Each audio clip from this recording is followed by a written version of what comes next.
My name is Pascal Abador. I'm 26 years old, and I'm getting a PhD in Islamic Studies from McGill University in Montreal. My studies have taken me to Yemen, Egypt, Jordan, and Lebanon.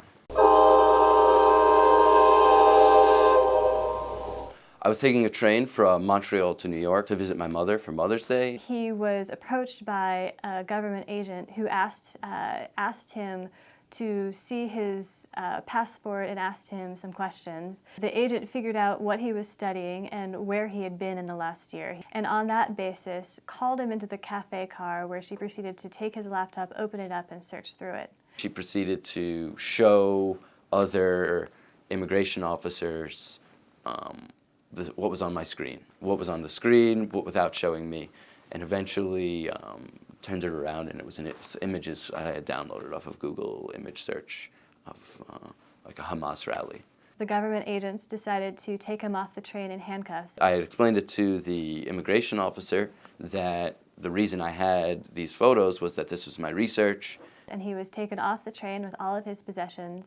The train then departed without him, and he was sort of stranded at this border outpost. He was taken into a cell and forced to sit there for several hours. They asked everything about my life and my interest, why I'm interested in Islam, why I've traveled in the Middle East. Ultimately, the government agents did allow him to enter the country, but not until they'd already decided to seize his devices and to keep his laptop for an indefinite period of time. Eventually, when I received the laptop back, I looked at the last open date of files, and based on that, I was able to determine that they looked extensively at my personal photos, personal saved chats with my girlfriend. I knew that my rights had been violated, and then I would need some help. And my goal in working with the ACLU is to prevent this from happening to anyone ever again. The ACLU and the National Association of Criminal Defense Lawyers are bringing this lawsuit against the Department of Homeland Security to protect the rights of all Americans to cross the border free from intrusive government searches. I'm an American citizen,